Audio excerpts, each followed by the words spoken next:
औज़ुबिल्लाहिमिनश्शैतानिर्रजीम बिस्मिल्लाहिर्रहमानिर्रहीम। प्यारे बच्चों, अस्सलाम वालेकुम वरहमतुल्लाहि वबरकातुहू।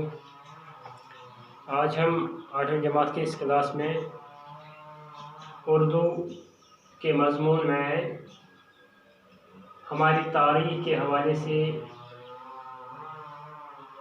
सवालात और उनके जवाबात लिखेंगे।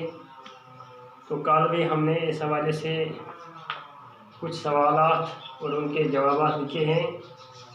तो यहाँ पर हमने कल सवाल नंबर 5, 6 और उसके बाद जो यहाँ पर खाली जगह हैं उनको भी हमने किया है।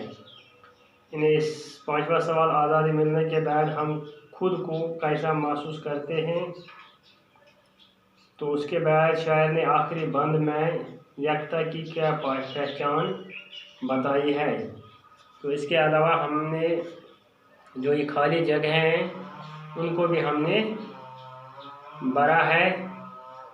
तो तेरी डैश डैश है कुरान का, गीता का वरक, आश्ती अमन आशा के उसूलों का सबक, डैश से अपना मुकाबल कोई अब तक लिख कर सा, कोई गौतम कोई चस्ती कोई नानक नोटा।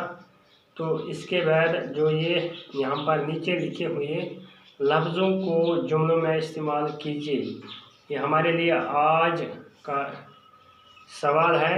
यानी इसमें यहाँ पर कुछ अल्फाज दिए हुए हैं जो कि मैंने आपको कल भी बताया है कि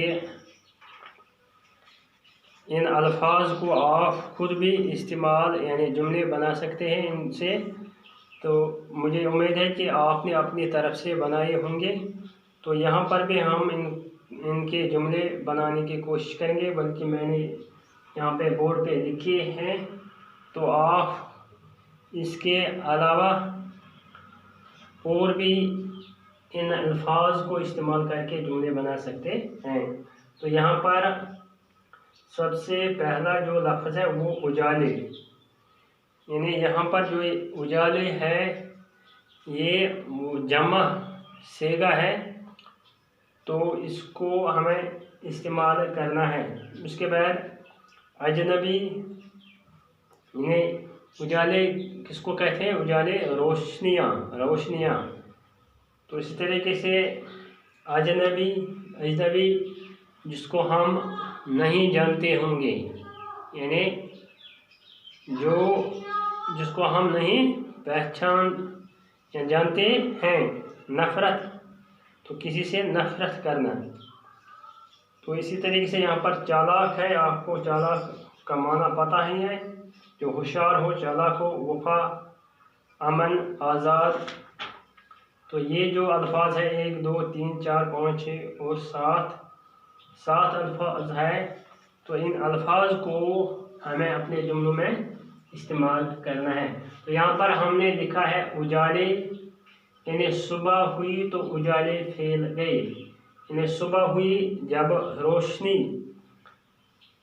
जब सुबह होती है, जब नींद के बाद जब हम उठते हैं तो सुबह जब होती है तो अजान के बाद, यानी अजान के वक़्त जब सुबह होती है तो उसके बाद उजाले फैल गए। उसके बाद क्या? रोशनियाँ आती हैं, रोशनियाँ फैल जाती हैं। तो हमने इसको इस्तेमाल किया है उजाले, सुबह हुई तो उजाले फैल गए, सुबह हुई तो उजाले फैल गए। अजनबी को हमने इस तरह इस्तेमाल किया है, हमारे घर में एक अजनबी शख्स आया है। हमारे घर में एक अजनबी यानी जिसको हम नहीं जानते हैं, एक अजनबी शख्स आया है। इसके बाद नफ़रत यहाँ पर हमने इस्तेमाल किया है, मुझे आपकी बात से नफ़रत हुई, यानी जो बात आपने कही है उसके साथ मुझे इत्तेफाक नहीं है, बल्कि मुझे उससे नफ़रत ही हुई है। तो इस तरीके से नफ़रत, यानी किसी चीज़ से नफ़रत, किसी बात से नफ़रत, किसी शख्स से नफ़रत करना। तो मैंने यहाँ पे लिखा है मुझे आपकी बात से नफ़रत हुई, यानी जो बात आपने कही है तो वो उस बात से मुझे नफ़रत हुई। इसके अलावा यहाँ पर ये चालाक, क्या है? चालाक का लफ्ज़ है। तो यहाँ पर मैंने लिखा है वसीम एक चालाक लड़का है, यानी वसीम जो कि हमारे क्लास का एक लड़का है, तो उसका ही नाम मैंने यहाँ पे लिया है। तो वसीम एक चालाक लड़का है। वफा, मुझे यहाँ पर मैंने ये लिखा है कि वफा क्या होता है? पूरा करना। मुझे नहीं लगता था कि वो वादा वफा करे, मुझे नहीं लगता था कि वो वादा वफा करे, यानी वफा का मतलब है पूरा करना, यानी मुझे नहीं लगता था कि वो वादा पूरा करे। तो इसके अलावा यहाँ पर अमन, तो अमन को हमने यहाँ पे इस्तेमाल किया इस तरह से, अमन से ही सुकून मिलता है, यानी जब भी अमन हो तभी इंसान को सुकून मिलता है। घर में अमन हो तो सुकून मिलता है, तो स्कूल में अमन हो तो सुकून मिलता है, तो रियासत में अमन हो तो सुकून मिलता है, तो मुल्क में अमन हो तो सुकून मिलता है। तो जहाँ पर अमन हो तो वहाँ सुकून ही सुकून होता है। तो इस तरीके से हमने यहाँ पे लिखा है अमन से ही सुकून मिलता है, यानी जहाँ कहीं भी अमन हो वहाँ सुकून ही सुकून होता है। इसके अलावा आज़ाद, तो यहाँ पे लिखा है हमारा मुल्क आज़ाद है, हमारा मुल्क आज़ाद है। इस तरीके से हमने ये जो अल्फाज यहाँ पर दिए हुए थे, तो इनको एक तो हमने समझा है इनका माना क्या है, तो साथ साथ हमने इनका इस्तेमाल भी किया है। तो आप इन अल्फाज को अपनी तरफ से भी आप खुद भी इनको इस्तेमाल कर सकते हैं। कोई दूसरा तरीका या कोई दूसरा जुमला बना के आप इनको इस्तेमाल कर सकते हैं, इसमें कोई कैद नहीं है। आपको जिस तरह भी हो सके तो आप इनको इस्तेमाल कर सकते हैं। इसके अलावा यहाँ पर एक और सवाल नंबर 5 है, यहाँ पर ये है इन लफ्ज़ों की जमा लिखिए। यहाँ पर जो अल्फाज, यहाँ पर भी कुछ अल्फाज दिए हुए हैं, तो इनकी हमें जमा लिखनी है। तो सबसे पहले आपको ये पता होना चाहिए वाहिद एक के लिए बोला जाता है। जब हमारे पास एक ये कलम है तो ये वाहिद है, एक को हम वाहिद कहते हैं। तो एक से ज़्यादा, दो या इससे ज़्यादा, उनको हम जमा कहते हैं। इसी तरीके से यहाँ जो अल्फाज हैं ये सीगा वाहिद में हैं, तो इनको हमें जमा सीगा बनाना है, यानी जमा बनानी है। तो यहाँ पर जो लफ्ज़ है ये है तोहमत। क्या है?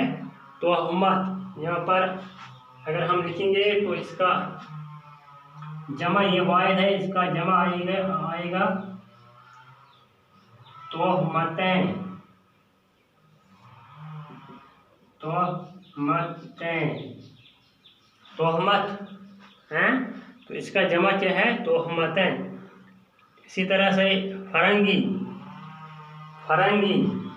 तो ये आपको किताब पे लिखा है, तो मैंने सिर्फ इनके जमा लिखे।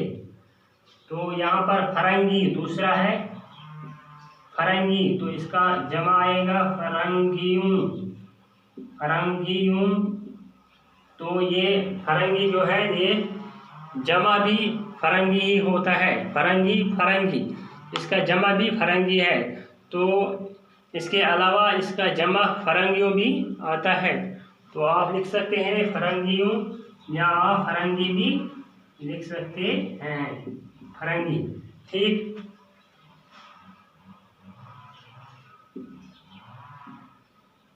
तो इसके बाद जो लफ्ज़ यहाँ पर है ये है फ़िक्र। क्या है? फ़िक्र। तो ये तीसरा लफ्ज़ है, तो इसका जमा आएगा फ़िक्र, अफ़कार।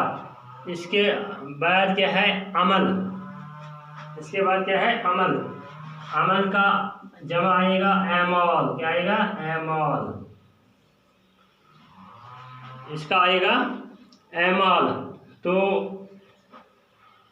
उसके बाद क्या है? जज्बा का यहाँ पर मैं लिखूँ, जज्बा का जमा क्या है? जज्बात। क्या है?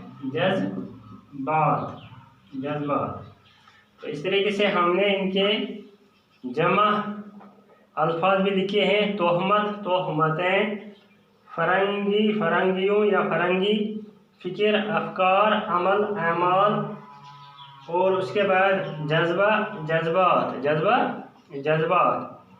तो इसके अलावा यहाँ पर अमली काम, आपको क्या करना है, इस नज़म में शायर ने जिन ख्यालात का इज़हार किया है इन्हें अपने लफ्ज़ों में लिखिए।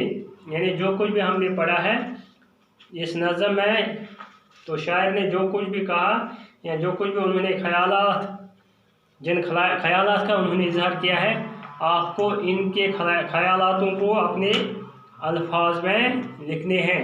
तो ये आपके लिए होमवर्क है। तो आप इस अमली काम को अपने घर पर कीजिएगा। इस तरीके से हमने इस सबक को यहाँ ख़त्म किया है, यानी इख्तिताम पर पहुँचाया है। इंशाल्लाह कल हम एक नया सबक लेके मैं कल आपके सामने दोबारा हाजिर होऊंगा। तब तक मुझे दीजिए इजाज़त। खुदा हाफिज़।